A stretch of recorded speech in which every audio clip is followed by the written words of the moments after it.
Alright, what's up guys, it's Spiderwolf for another Umamusume video. So today we're going to be going over Kawakamiprincess and should you summon. But before we get started though, I'd really appreciate it if you guys could drop me a like, comment, subscribe. Would really help me out trying to get to 1,000 subscribers before the end of the year.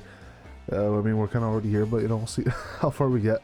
But yeah, with that being said, let's get right into the video. So let's go ahead and take a look at brand new Uma that we're getting, Kawakamiprincess. So she has 100 speed, 71 stamina, 107 power, 82 guts, and 90 wit.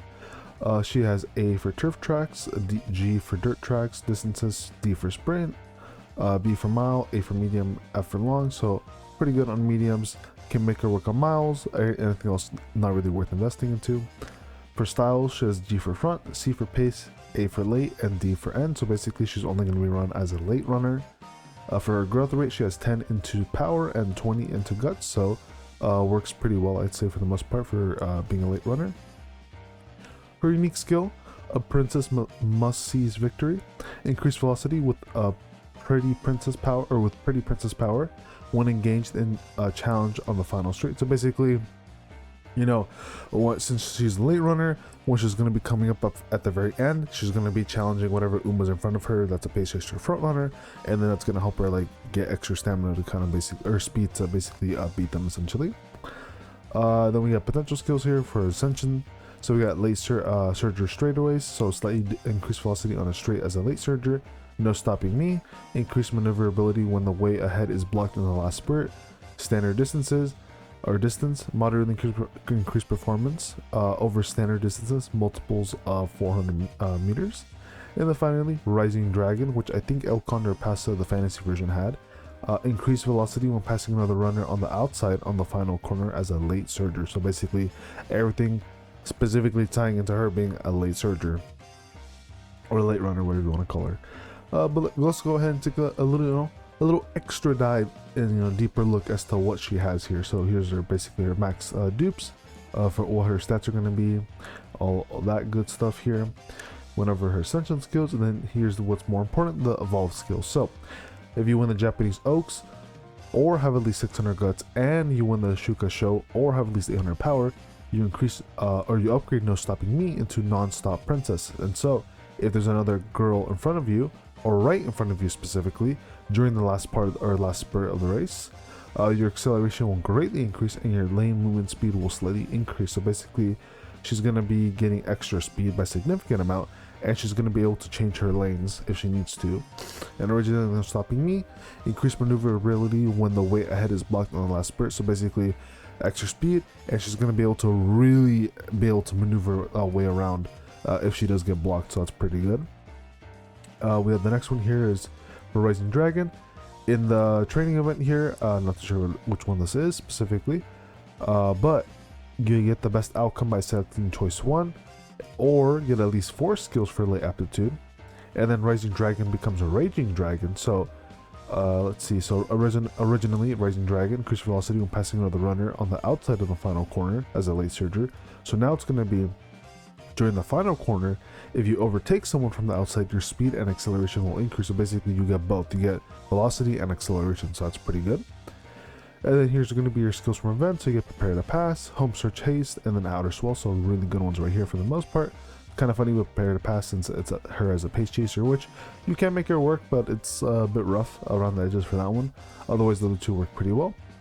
And then here's going to be her actual races. So we have the usual make debut.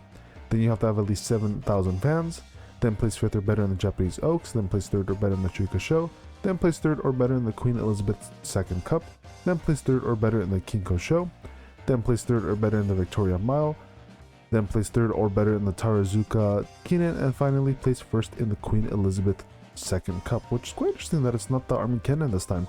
It's a completely different cup called Queen Elizabeth II, so if that interests you, hey, there you go, that's pretty cool. I haven't seen too many Umas that like haven't been like, oh, Armina Cup, right? I'm not saying that's necessarily an issue, but something that I want to point out something funny. But let's go ahead and take a look at the Google Doc here that I love using so much because it's pretty reliable for the most part, of pretty good information of like the span of how many years the game has been out on JP. So as usual, 1 is not great, 5 is really good, basically meta. Alright, so Kawakamiprincess. So She has 3 as a late stranger, 3 in team trials, and then 2 as a parent. So basically overall, not that great. She's basically very, very mid. And then as a parent, basically don't even bother. But let's take a look at what they said. So aside from coming with no stopping me, Kawakami doesn't have anything special. She's basically a less flexible Mayana Top Gun. I'm assuming the wedding version, but they just mentioned Mayana Top Gun, so I'm not too sure. So maybe it's the regular one. NSM is also not consistent enough for team trials, which is no stopping me. For team trials, and then Rising Dragon isn't fully consistent either, but an Uma with no stopping me will always have a chance to win. So basically they're saying you can make her work if you really want to, but she's not really the best option out of the other Umas that we have in terms of like meta reasons. But if you do like her and she does fit your type, then hey, you know, wouldn't be a bad option. She's not going to be super crazy or overpowered like other Umas with what she does provide, as well as not being that great of a parent with heritable skills. We are also getting this rerun support banner as well. Both cards are, so you know, the Sea and Sky one isn't half bad if you do get an MLB, but there are a lot more better options. Like if you go to the tier list here, there's a couple better options. I mean, heck, Kawakamiprincess is like a better support card than she has a Uma, which is a little bit funny compared to the MLB. But yeah, there's like other cards that are gonna be way better, but Sea and Sky isn't too bad, but you do have to get an MLB. And then Yaeno Mutake apparently is not that great. I thought it was a little bit better, but if we go to the tier list, it's quite low at max, MLB.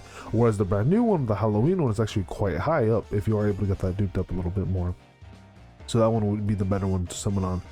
But at the same time, overall, I think it's probably best to just wait, save, not pull on any, on either banner here because it's not really that worth it. But if you do like Kawakamiprincess, go ahead, have fun. If she's your favorite Uma or one of your favorite Umas, might as well have some fun and try to get her. I did spend on the Halloween event a little bit with the summons I did have. Not worth it because I did not get any of the characters, unfortunately. But I think I did get like one brand new Uma, and that was the Fantasy Grass Wonder. So I'm like, I guess that's cool because she was new. But unfortunately, I didn't get any of the Halloween girls, even if they aren't too crazy. But yeah, let me know down in the comments below though how your summons went, if you guys did plan on pulling for Kawakamiprincess, or how your Halloween summon banners for the Supercreek and the Rice Shower, how they went. Well, that being said though, guys, go look at the summons if you guys are doing any free summons or whatever. And yeah, also I know some of you guys are waiting for Black, what's her name again? Manhattan Cafe. I thought there was black in there, but maybe I'm getting mixed up. But yeah, Manhattan Cafe is coming out as the brand next, the Uma coming right up after Kawakamiprincess, which should be in about a week or so. I mean, heck, if we go to the Twitter here real quick, they did post the whole monthly thing here, so we know who's coming out. So we got Manhattan Cafe, and then these other Umas that I don't know at the top of my head, but they're coming out very soon, so just keep a lookout for that. But I'll be letting you guys know if you should summon or whatnot. Ultimately, the choice is up to you guys. I just make the video to give you guys extra information from what I do have in terms of rare resources, but the game has been a lot nicer to kind of understand what to do, with the whole kill and all that. But with that being said, I'm gonna head on out. Thanks for, if you guys made it to this part of the video, thanks for watching. But that being said, I'm gonna see y'all later. Peace and take care, everybody.